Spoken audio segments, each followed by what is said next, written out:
Welcome to riding the roller coaster of emotions. Now, before we start, I want to kick it off with a little story of a time where I have been incredibly emotional. And by the way, I'm not actually speaking about the fact that I'm emotional right here, now, on stage, in the Barbican, talking to 1,000 people, right?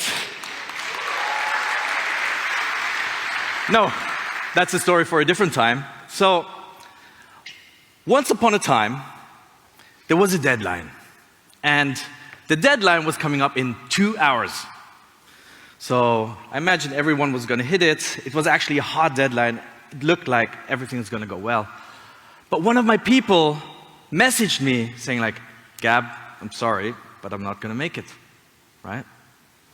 And the thing was, there was no lead up to it, there was no ask for help, no indication that there was a risk. And so in that moment, I was left incredibly frustrated. In fact, I was really angry. I was sitting in front of my MacBook and wondering, what am I going to respond next? Heavily breathing. And so my judgment was heavily clouded. I was certainly not myself. And the thing is, whatever I would do next, whatever I would respond, could be eventually a defining moment, or a milestone at the very least, in the relationship with this person. So, what happened next?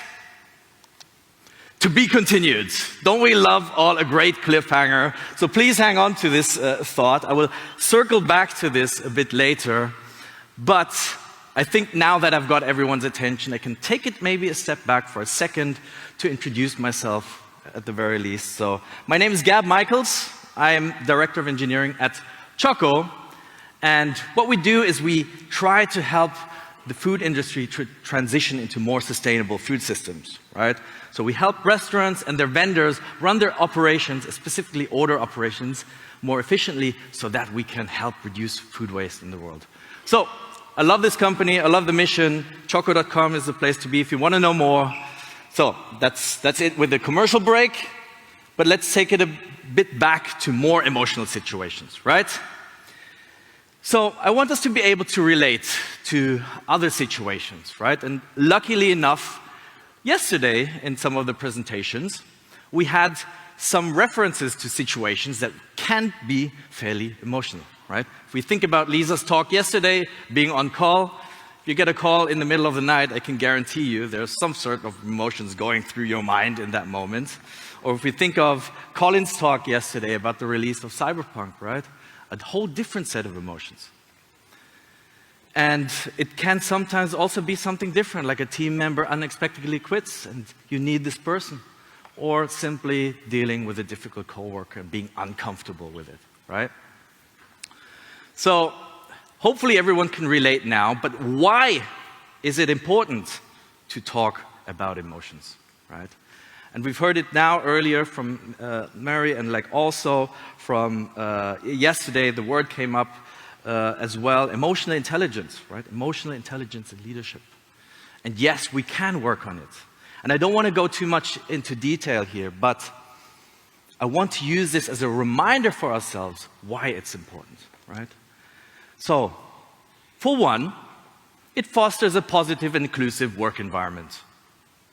2, it improves our decision making and problem solving, because when we do decisions when we're not emotional, certainly there will be better decisions. And lastly, but not least, we create a better understanding and response to the needs of our team members. So it creates trust, a better rapport, right? So how do we get there, right? How do we hit these goals? I imagine this is an environment we all want to create, right? At least I hope so. So, we have to. It's incredibly crucial that we start with ourselves, right? Handling your own emotions. And so today, I want to offer some practical advice on things that work for me. And this brings us to number 1, which is identify situations of slight discomfort. Right? I don't want us to start with the big fish, right? when we are completely overwhelmed with emotions, we have to practice first. So, in order to practice, we all have these situations at work or at home where we just feel slightly uncomfortable. And so to make it a bit more tangible for everyone, right, I imagine at some point we'll be leaving this room, right, with the goal of networking, socializing with new random people outside in the room, right? And I guarantee that there are some people who will have a slight social anxiety, right? At least I have slight social anxiety. So why don't we use this to practice being more mindful of our emotions? Identify what's going on in yourself. Acknowledge it, right? Without any judgment. Just think about like, okay, what's going on? Why am I feeling this way, right? And in the end, this will take us to stage number 2, which is, I want us to monitor our inner dialogue. More specifically, recognize your negative thoughts, right? The reality is that we, to ourselves, are incredibly destructive in the way we talk to ourselves. We would never talk the way we talk to ourselves to a different person. I can't do this, I'm not good enough, I'm gonna fail, right? So without any judgment, just monitor what's going on. Journal it if you want. Write it down. But you need to be aware of what's going on in your head, right? And lastly, what emotion does it trigger? And this is important for number 3, which is positive reframing, right? Because thoughts control emotions. So if we are able to control our thoughts, we are able to reprogram our emotions that are attached to it, right?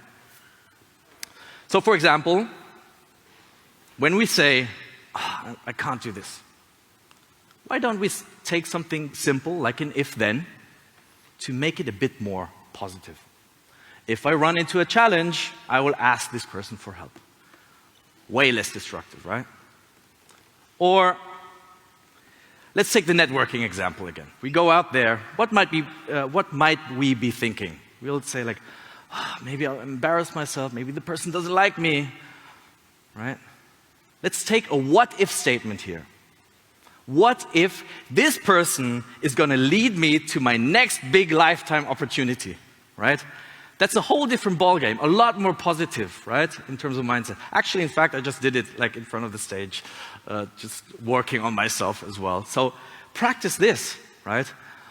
Funny enough, someone told me as well, like, okay, if this person is going to lead me to my next big lifetime opportunity, I'm a lot more emotional now, but yeah, you get the point, right? Let's start practicing. So if we do these 3 things, it will help us deal with the big fish, right? And when I speak about the big fish, these are situations like the one I started off with at the very beginning, right? So I want to close the loop on the story now. What did I do? How did I react in that moment? So I actually identified that I am emotional in that moment.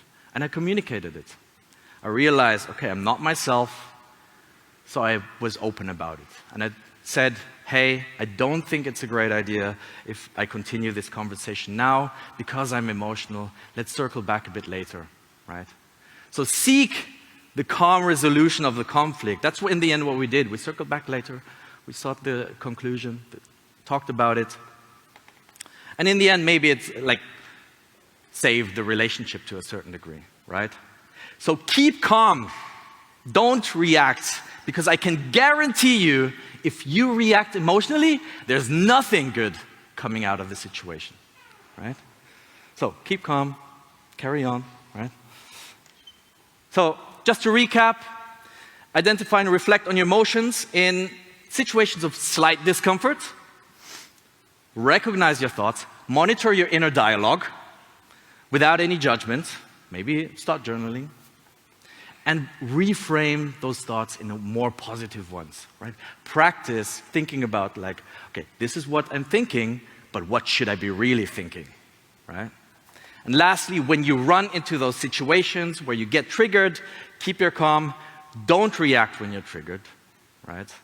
And save your relationships around you, create a great environment. So I want to end this on a last final note, which is, it's okay to be emotional. We're all human beings, right? So don't overanalyze it, but I want us to remember to work on ourselves. Thank you.